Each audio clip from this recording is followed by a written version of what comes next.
Okay guys, real quick, I know some of you needed this card right away. You got some games going.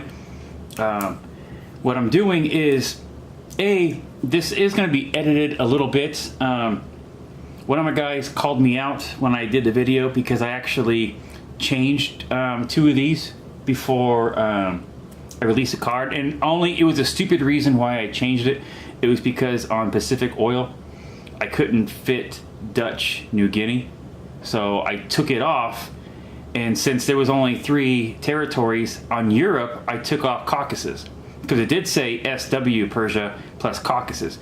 And so you know I'm not jiving you. If you go back on the last video and you look at my paper notes, it'll clearly show Europe, Oil, Iraq, Persia, Southwest Persia, and Caucasus, stuff like that. But anyways, they were right. We haven't had a chance to play test this. It might be too easy, so the cards are going to refer back to the other way.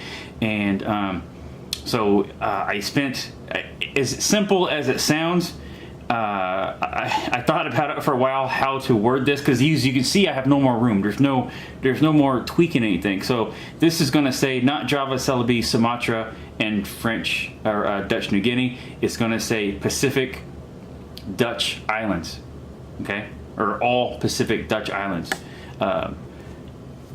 Maybe I can give it to clarify a little bit more, but I'm going to go edit that right now. This is going to go back to SW Persia plus Caucasus, okay? So like I said, that's how we have been playing it. It was a stupid reason why I took it off at the last second, because I couldn't fit it on the card. I mean, I was done, but like I said, so we'll get that fixed. In addition to, I noticed a couple of these were backwards. You don't start with Hong Kong, you actually start with Shanghai, so those 2 will be switched. Now, before you dive into trying these rules, these really coincide with all of our other rules. If you do not have the territory changes, if you do not have UK full income, you do not have the research and development, you do not have Russia Lend-Lease, you do not have the railway, you do not have the blockade. I mean, these are designed to go with how we play our game, and our game is played faster because we have things that don't interfere with turns, and the game is kind of like a speed game, okay? It's a speed game at Axis and Allies.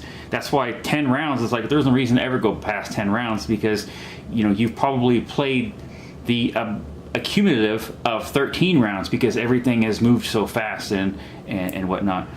So yeah, like I said, if you try to play this without everything else we use, this is probably going to be super easy for the Axis every time. So what I'm going to do is I'm going to give you another card, and so you have this one if you use our rules. If you don't use our rules, because this, like I said, this card will not work for you, but the idea is great, okay? This, I'm going to leave, there'll be a card 2, and points needed for Axis victory. I'm going to leave these blank, okay, so you guys can fill them in, according to what you think is working for your style of gameplay. I do still believe in the 7 to 10. If you don't have time to play 7 rounds, I probably shouldn't even play something else, and there's no reason for the game to ever go beyond 10 rounds. Just get the points in there and whatnot. If I didn't have this game play as smooth and as fast as it does, I guarantee you my gaming group would be a lot smaller, okay? I just hit 36, okay? 36 in my gaming group.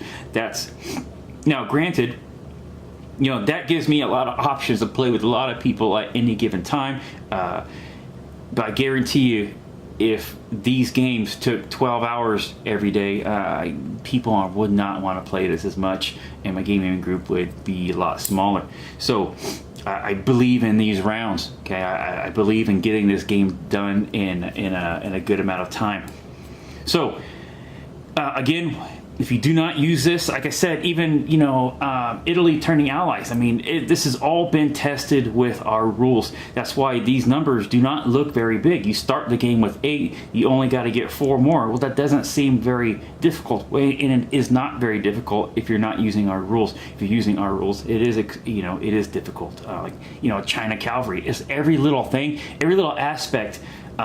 The videos I've been showing you and going over the cards, you know, for different national objectives and everything has been fine-tuned to go with this scenario. Okay, well, aside because I gypped you on the oils, but those are going to be back on the card. So just keep that in mind if you decide to use this and be like, dude, Axis dominated. Yeah, I'm sure they're gonna dominate because, you know, the allies aren't in as good as predicament and out of box as they are now in our rules. So that's it. Enjoy the cards. I see no reason why to give you my tournament point card. That's just for us. But definitely let me know how you like it.